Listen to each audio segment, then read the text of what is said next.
नमस्कार, मैं संजय शुक्ला। आज हमारे साथ एक खास मेहमान के रूप में जिले के प्रसिद्ध संजीवनी हॉस्पिटल के संचालक, एमडी मेडिसिन एवं आमला विधानसभा से सिटिंग एमएलए के रूप में डॉक्टर योगेश पंडाग्रे जी मौजूद हैं। श्री पंडाग्रे जी से आज हम प्रशासनिक, राजनीतिक एवं सामाजिक तीखे सवाल करेंगे। हमें उम्मीद है कि श्री पंडाग्रे हमारे सवालों का पूरी दमदारी और बेबाकी के साथ जवाब देंगे।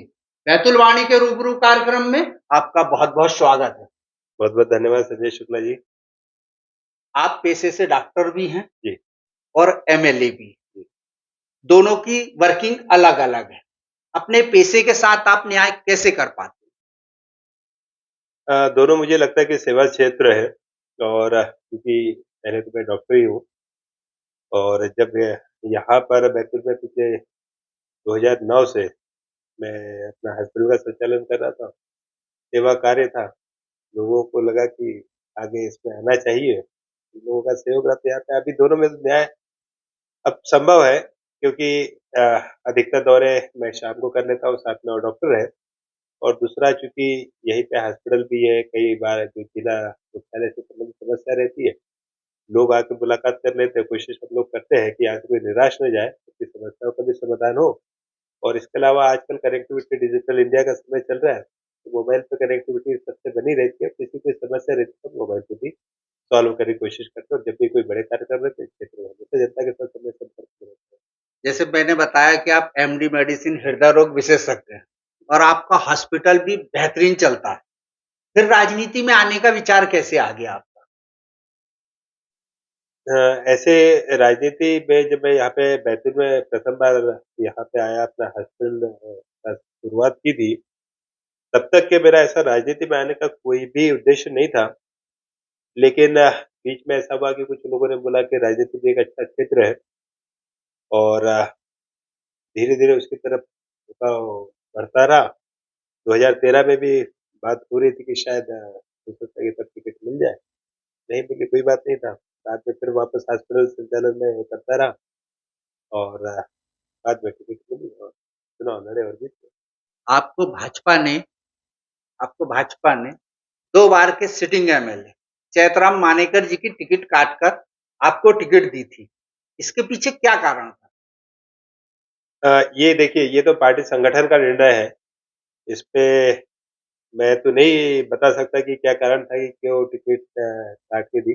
कई बार क्या होता है पार्टी में भी और परिवर्तन एक नियम होता है और कई बार उम्र का भी तकाज़ा होता है। तो शायद हो सकता है कि पार्टी उस विषय पे सोच रही हो और पार्टी ने चूँकि मैं अभी बताया कि 2013 में भी एक बार बात हुई थी कि शायद टिकट मिलेगी, तब भी काफ़ी लोगों को उम्मीदें थी, तब नहीं मिली और इस बार लगा पार्टी को कि हाँ ठीक है कि अब इन पे दाँव लगाना चाहिए, तो अब पार्टी संगठन का निर्णय सर्वोपरि था।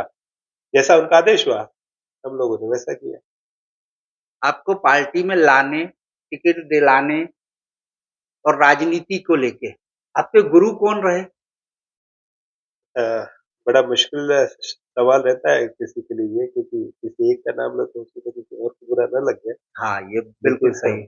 लेकिन एक ऐसी चीज़ बात होती है कि कई बार आपकी एक आपका एक सोचने का तरीका होता है, आपकी एक विचारधारा होती है, कई बार किसी विचारधारा से आप प्रभावित हो जाते हैं। प्रभावित हो जाते जी। हैं और कुछ लोग होते हैं पार्टी में जिनसे आप प्रभावित होते हैं। तो क्योंकि भारतीय जनता पार्टी में और कांग्रेस में मैं दोनों में एक अलग चीज़ देखता हूँ कि भारतीय जनता पार्टी के जितने भी नेता बड़े सौम्य दिखेंगे हुँ। और वही कांग्रेस में थोड़ा-सा डिफरेंट दिखते हैं। तो भाजपा कैडर बेस पार्टी भी है ना? भाजपा कैडर बेस्ड पार्टी हुँ। भी है और तो मुझे वही लगा था कि चूँकि विचारधारा ही भारतीय जनता पार्टी जो जिस तरह से कार्य करती है, विकास कार्यों पे आधारित, लोगों से सीधे जुड़ के काम करने की उनकी क्वालिटी, ये सब चीज़ें देख के मेरा भारतीय जनता पार्टी की तरफ रुझान था। यहाँ पर भी हेमंत भैया थे, बड़े सौम्य नेता थे। इन सबको देख के पहले उन्हीं ने मुझे जिला कार्यकारिणी में 2013 में जिला कार्यकारिणी में लिया था। तो उसके बाद से भारतीय जनता पार्टी के साथ संपर्क रहा, कार्यक्रमों में रहे और धीरे-धीरे बढ़ते रहा। संघ के भी जो हमारे कुछ पदाधिकारी थे, उनका भी हॉस्पिटल आना-जाना था, तो उनसे भी मित्रता थी। तो ये सब से होते-होते धीरे-धीरे आगे बढ़ते रहे और 2008 तक आपकी विधानसभा क्षेत्र में पाताखेड़ा सारणी भी आते हैं जी। और वहाँ कई गुट सक्रिय हैं।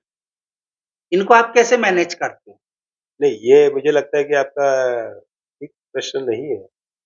मैं उसके आगे भी कर सकता हूँ। नहीं, मैं बता रहा हूँ। नहीं, मैं क्या आगे भी होता कर है सकता हूँ उसको। एक एक चीज़ जो मैं बता रहा हूँ कि जो भारतीय जनता पार्टी में एक आंतरिक लोकतंत्र है, जी, ऐसा कह लें अपन। जी, सबको अपनी बात रखने का अधिकार है।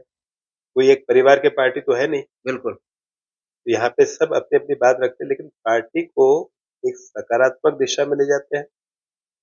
हो सकता है कि सबके बीच में कभी विचारों का मतभेद हो, लेकिन मनभेद यहाँ पे कभी नहीं होता है।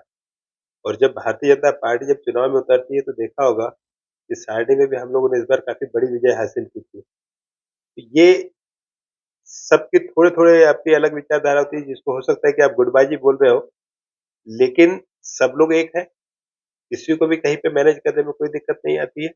सब लोग हम लोग साथ में मिलकर वहाँ पे जनहितैषी योजनाएँ जो जनता की समस्या है, उसको सॉल्व कैसे करें, कैसे जनहितैषी योजना को और बेहतर तरह से वहाँ पे इम्प्लीमेंट करें, ये सब लोग हम लोग मिल के क काम करते हैं। तो एक्चुअल ऐसी में कोई गुटबाजी नहीं है और सब हम लोग बढ़िया एक समन्वय में बहुत अच्छा काम करते हैं। विचारों का मतभेद ही गुटबाजी को उत्पन्न करता है। सबके आपने बहुत अच्छे से मतलब उसका जस्टिफाइड किया उसको जी। कि गुटबाजी, गुटबाजी क्यों? मेरे आपके विचार नहीं मिल रहे, मैं अलग, आप अलग। नहीं गुट लेकिन अगर आप आप जो बात कर रहे हैं जैसे गुटबाजी की बात कर रहे हैं, तो गुटबाजी जैसे कांग्रेस में होती है। यहाँ पे उनके प्रदेश अध्यक्ष आते हैं, तो प्रदेश अध्यक्ष आते हैं तो कहीं रोड पे हाँ, किसी का स्वागत, फिर कहीं किसी के घर पे किसी का स्वागत, सब अलग-अलग गुट में खड़े होकर देखते हैं, स्वागत करते हैं। इसको गुटबाजी बोलते हैं जिससे पार्टी का हित हो।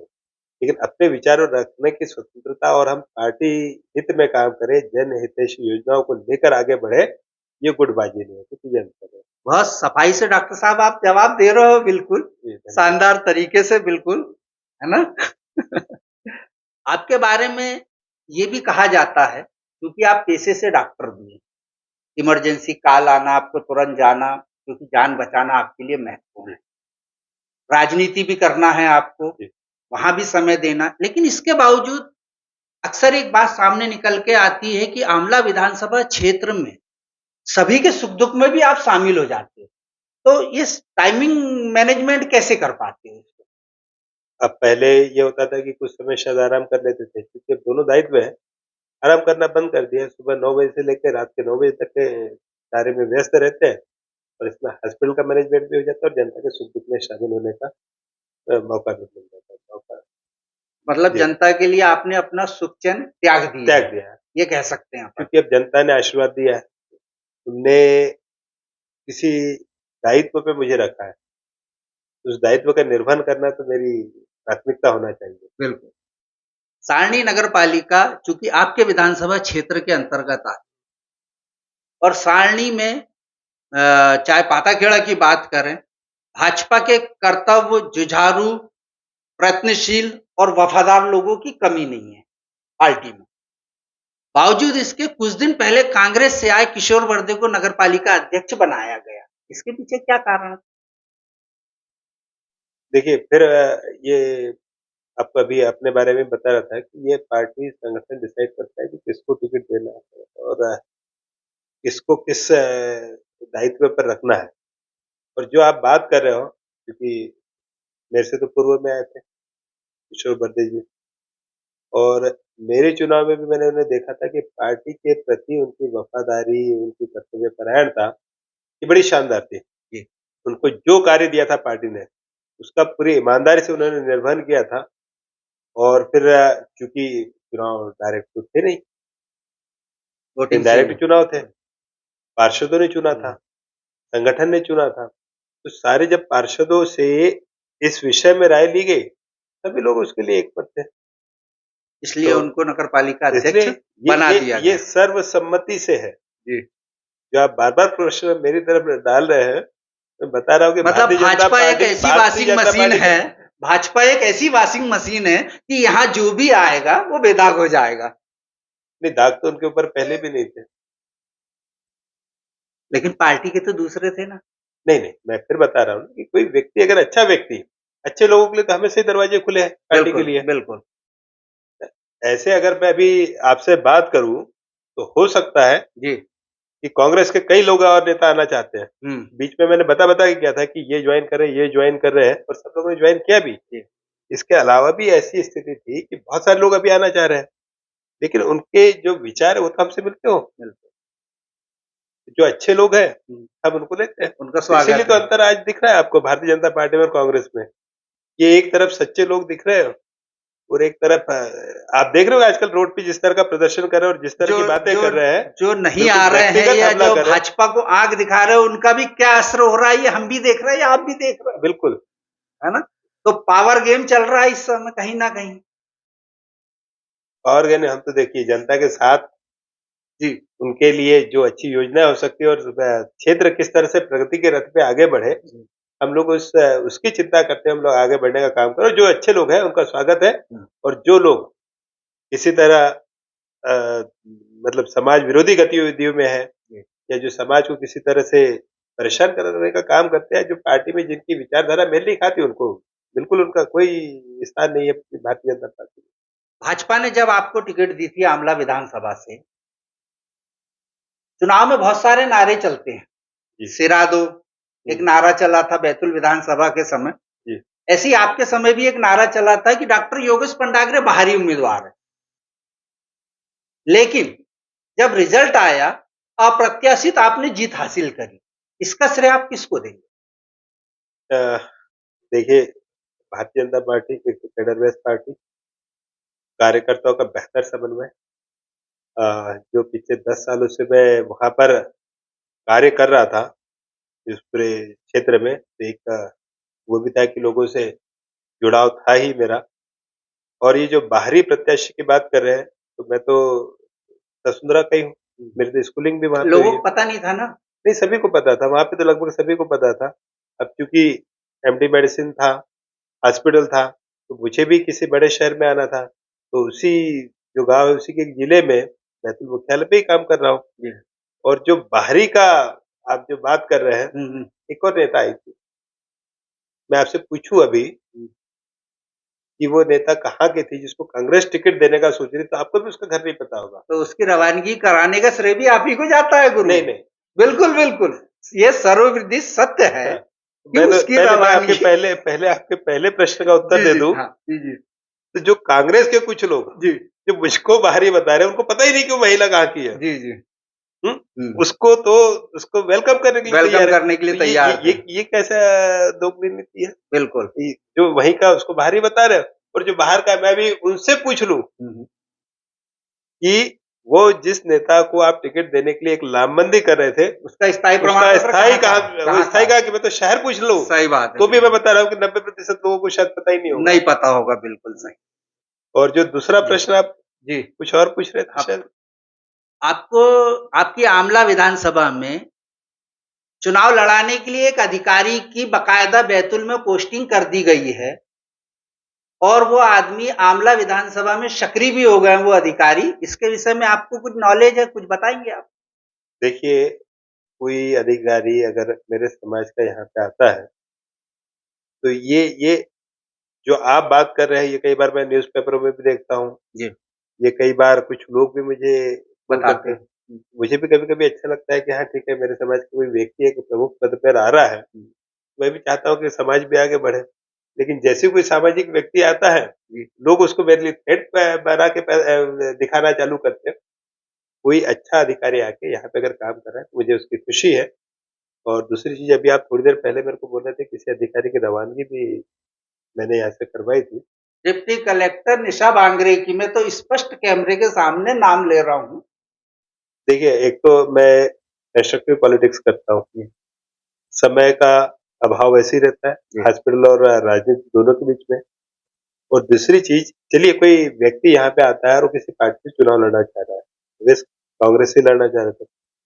क्या वो व्यक्ति यहाँ पर नहीं होगा, तो क्या मुझे वॉक ओवर मिल जाएगा? किसी न किसी प्रत्याशी से लड़ना ही है मुझे, लड़ना ही है, तो बिल्कुल मैं लड़ना। क्यों अपना समय ऐसा बर्बाद करूँगा? ये तो वो जिसका अभी आपने नाम लिया, इनसे पूछिएगा उनकी पोस्टिंग आंवला में किसने करवाई थी? हुँ, जब बैतूल में थे, हुँ। आंवला में पोस्टिंग करवाने का श्रेय मेरा है। लेकिन भेजने का नहीं। उस समय राजनीति में उतनी सक्रिय नहीं हुई थी ना वो। किसी ने मुझसे बोला कि वहां पे जाना है, लेकिन मैंने कहा उसके चले बाद तो वो जाइए। खुलेआम माइक मंच और माला सब पे ये कह रही थी कि मैं मुझे आमले से ही विधानसभा चुनाव लड़ूंगी यार और राजनीति, भाजपा के खिलाफ और डॉक्टर योगेश पंडागरे के खिलाफ चुनाव लड़ूंगी। अब ये बारे में तो मुझे जानकारी नहीं है। राजनीति एक ऐसा क्षेत्र है कि किसी को भी अगर ये बताया जाए कि आपका ही नाम चल रहा है, तो इसमें बड़े आसानी से किसी को भी ट्रिक किया जा सकता है। किया जा सकता। हम सब लोगों ने और बैतूल जिले वालों ने भी आपकी दबंगताई बहुत ताकत से देखी थी। आपने 2 जिला प्रमुखों की कुंड बकाजन से सीधे रवानगी करवा दी थी। मंच से शिवराज सिंह ने घोषणा करी थी। जी।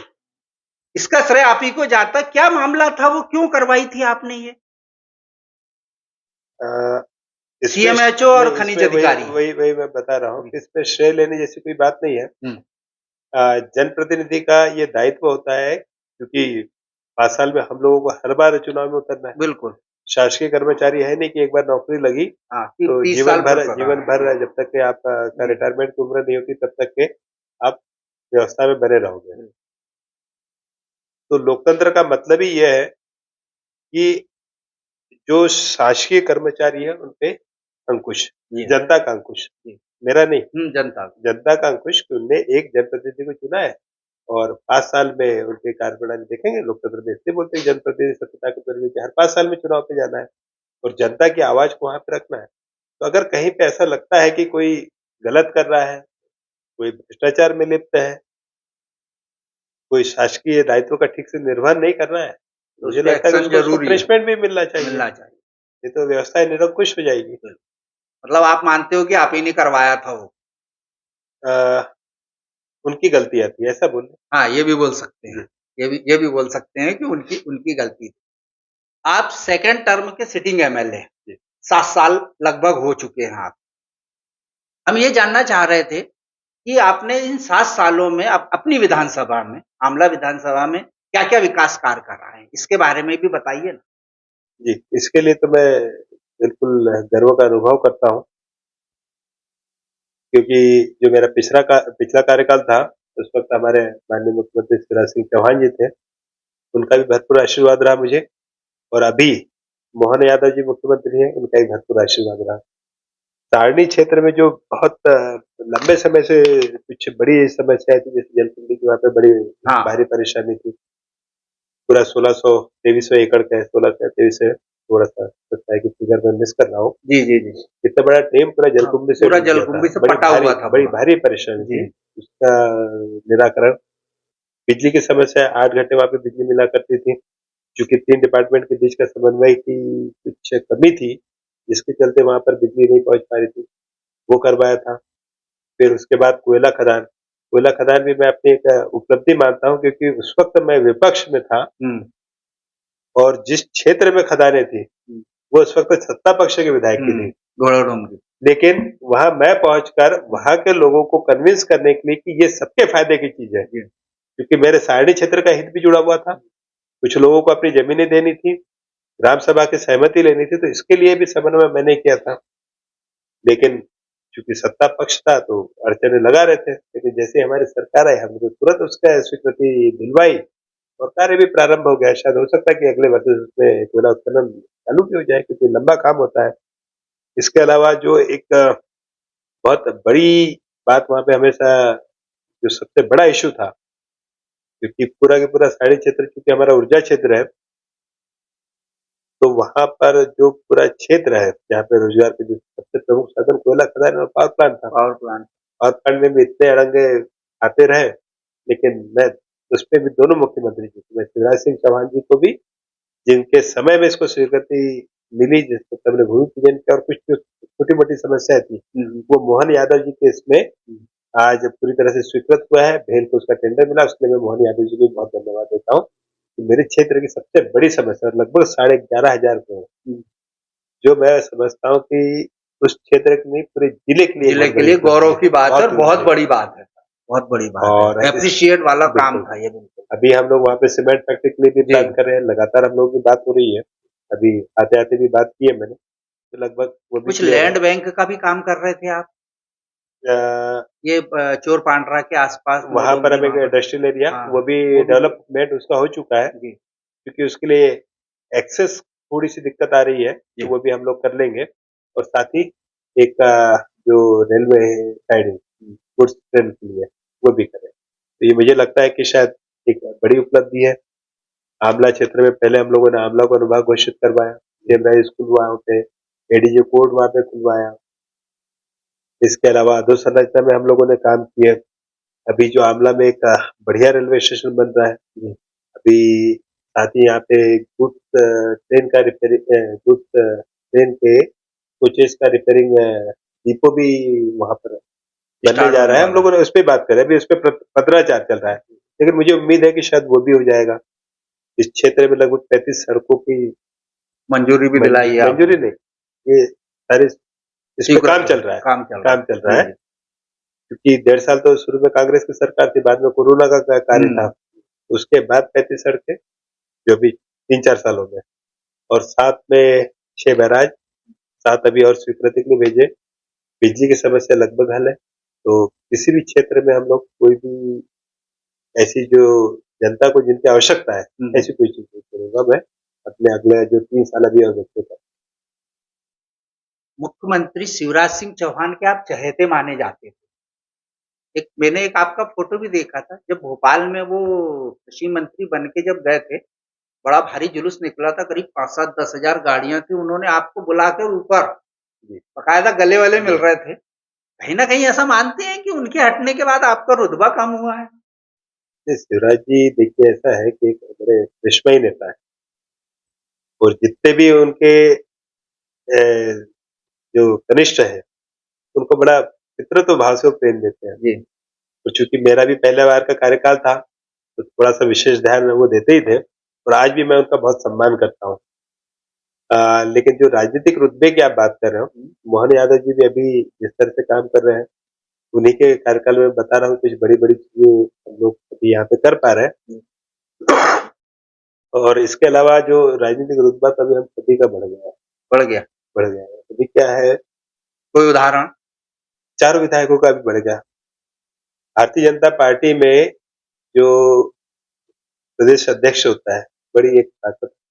नहीं नहीं, मैं पोस्टिंग की नहीं, मैं रुतबे की बात मैं कर रहा रुतबे हूँ। की बात कर रहा हूँ। नहीं, मैं पर्सनल आपकी बात कर रहा हूँ। कैसी अरे 2018 में राजनीतिक आप रुतबा कैसे नहीं सुनिए बढ़ेगा? तो आप आज यहाँ पे प्रदेश नहीं, अध्यक्ष है, आप प्रदेश मेरी बात अध्यक्ष सुनिए। आप आप गलत बोल रहे 2018 हो। में विधायक थे, उस समय कौन सा अधिकारी बैतूल में आएगा और किस अधिकारी की रवानगी होगी, ये डॉक्टर योगेश पंडागरे तय करते थे। आज आपकी स्थिति क्या है, मैं इस रुतबे की बात कर रहा हूँ, ये बात कर रहा हूँ। ये भी आप सबकी बात गलत ले रहे हैं। कौन से अधिकारी आएंगे और कौन से अधिकारी जाएंगे? भारतीय जनता पार्टी में एक बड़ी अच्छी चीज है कि वह एक एक सफाई से एक, जवाब एक दे रहे डॉक्टर समन्वय साहब। टीम होती है। जी जी। तब भी जिलाध्यक्ष हेमंत भैया, सांसद जी, और भी जो हमारे दूसरे वरिष्ठ पूर्व जिलाध्यक्ष थे, इनकी एक कोर कमेटी थी। जी। और हम लोग उसी में बैठ के डिसाइड करते थे कौन सा अधिकारी ठीक काम नहीं कर रहा और किस अधिकारी की यहाँ पे, किसी अच्छे अधिकारी की यहाँ पे पोस्टिंग, ये तब भी हमने उस जो डिस्ट्रिक्ट कोर कमेटी होती थी उसी में डिसाइड किया। और आज इस चीज के लिए मैं हेमंत भैया की तारीफ करता हूँ कि आज वो वरिष्ठ है, प्रदेश अध्यक्ष है, लेकिन आज भी किस अधिकारी की यहाँ पे पोस्टिंग होनी है, क्या करना है, ये चारों विधायकों से पूछ के करते हैं। इसके लिए मैं उनके बड़ा मतलब संगठन क्षमता की तो उनकी क्वालिटी की तारीफ करता ही हूँ, और साथ ही जिस तरह से सबको लेकर चलते हैं वो अतुलनीय है। आपकी बात 100% सही है, लेकिन मैं उस समय की बात कर रहा था जब आप इकलौते विधायक थे भाजपा के। चारों विधायक हार चुके थे, आप थे। जी। उस समय की मैं बात कर रहा हूँ। आज आप श्रेय दे रहे हो, बहुत अच्छी बात है। आपके प्रदेश अध्यक्ष आपकी पार्टी के नेता हैं, सब कुछ है, तो सबको मिलके करना चाहिए, ये भी बात बिल्कुल सही है। लेकिन हमने आपका देखा था वो जलजला उस समय 2018 में। अकेले थे, थोड़ा सा हो सकता है कि दायित्व थोड़ा सा ज्यादा यही हो। मैं सुनना चाह रहा था आपसे कि उस समय आप अकेले थे तो आपकी वन मैन शो की स्थिति चल रही थी पोस्टिंग और हटाने के मामले में। तो मेरा प्रश्न भी यही था कि आज शिवराज सिंह चौहान जी हट गए हैं तो फिर रुतबे आप में कुछ गलत कमी आई है। फिर बोल रहा हूँ कि जिला कोर कमेटी होती थी जिसमें हम लोग चलिए, आपकी बात मान लिए। मान लीजिए। जैसे संभावित परिसीमन होने वाला है, तो इसमें ऐसा कहा जा रहा है कि जो सारणी विधानसभा का जो क्षेत्र है, अपने आमला विधानसभा का जो क्षेत्र है, ये सारणी क्षेत्र कट के दोनावा में मिलेगा। तो अगर ऐसा होता है तो आप अपनी जीत कितने % सुनिश्चित मानते हैं? अभी तो परिसीमन के बारे में मुझे ऐसी जानकारी संभावित नहीं ही है है, कि हाँ कौन जी। सा क्षेत्र कटेगा और कहाँ की क्या बड़ी हम दूर की बातें कर रहे हैं, जी, जिसका आज के परिदृश्य से कोई सीधा संबंध नहीं है। अ, लेकिन जैसे अभी मैं कार्य कर रहा था, मेरा आमला साड़ी विधानसभा क्षेत्र, कई जगह ऐसी होती है कि जहाँ से हमको बहुत अच्छा वोट मिलता है और कई जगह ऐसी होती है जहाँ से वोट कम कम मिलता है। मिलता लेकिन मैंने कभी कोई ऐसा भेदभाव नहीं रखा।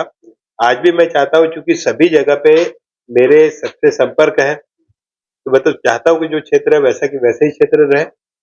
और दूसरा, अगर कभी कटता भी है और हो सकता है कोई नया क्षेत्र जुड़ता है, तब देखेंगे। फिर बोल रहा हूँ, Bharatiya Janata party cadre based party है। अगर भारतीय जनता पार्टी ने पुनः विश्वास जताया, तो फिर कार्यकर्ताओं के साथ मिलकर चुनाव है। लड़ेंगे। आमला का ये इतिहास रहा है कि 2 बार के बाद किसी भी रनिंग विधायक को टिकट नहीं दी है। आप इस बारे में क्या सोचते हैं? जैसे आदित्य योगीनाथ जी के बारे में बोला था, कुछ मतलब यूपी के मुख्यमंत्री नहीं, को हम नहीं बोल रहे कुछ हैं। खास जगह हाँ, पे जाने पर हाँ। वहां पर चुनाव नहीं जीतते हैं। हुँ, लेकिन योगी आदित्यनाथ जी ने इस मिथ को तोड़ने का काम किया। तो कई बार मिथ ऐसे होते हैं जो टूटने का काम टूटने के होता है। लिए होते हैं। और टिकट आगे मिलने नहीं मिलने या टिकट कटने की संभावना है, हुँ, अभी तक तो मेरे पास कोई फीडबैक नहीं है। नहीं है। जो टिकट कटने का कारण होता है, हुँ। कई बार हो सकता है कि आपकी कर्मण्यता हो सकती है, नहीं, अभी तक के तीसरी बार आपका किसी को जनता मिला ही नहीं ना। आपका जनता से जुड़ाव ना हो, जी, आपका कार्यकर्ताओं के साथ समन्वय न हो, हुँ। आपका ऊपर के नेताओं के साथ समन्वय न हो, आप बेहतर वहाँ पे विकास नहीं कर पा रहे हो, हुँ। जनता की समस्या पे ध्यान नहीं दे रहे हो, मतलब पूरी बीमारी बता रहे हो आप, जैसे करप्शन मरीज की रहती है इन सब करप्शन चीज़ें। में आप जी, इन्वॉल्व हो। जी। ऐसा अगर कोई फीडबैक हो कि इसमें से अगर कोई भी चीज हो, तो मेरे हुँ, पास 3 साल का समय है, दूर करने का प्रयास दूर करो, करने का समय रहेगा, समय बिल्कुल। रहेगा। लेकिन अंतिम आज जी, तक के हाँ, इस 7 साल के जी, कार्यकाल में हुँ, जनता के साथ बेहतर जुड़ा, हुँ। किसी तरह के कोई आरोप नहीं एलिगेशन लगे, हाँ, बिल्कुल। उसे कभी तक के बचाऊं और हुँ, कोशिश करूंगा आगे भी ईमानदारी से राजनीति करूं हुँ। और जनता के जो जनहित के कार्य है केवल वही करूं और सभी से समन्वय अच्छा है। अभी तक ऐसी कोई संभावना नहीं। हमारा अंतिम प्रश्न, हमारा अंतिम प्रश्न ये है कि अगर आपने मिथक को कायम तोड़ दिया या कायम रखा, जो भी आपको तीसरी बार अगर टिकट मिली और आप एमएलए बने, आपका क्या विज़न रहेगा? जो अभी तक के था, इसी को आगे जनहित बढ़ाया में जाएगा बिल्कुल जनहित का ही काम, और कोई जो नई क्षेत्र के प्लानिंग विकास, जो कोई क्षेत्र का विकास। जैसे सारणी और लादी वो मार्ग जो है उसको लेके काफ़ी चर्चा चलती है, इसके विषय में कुछ?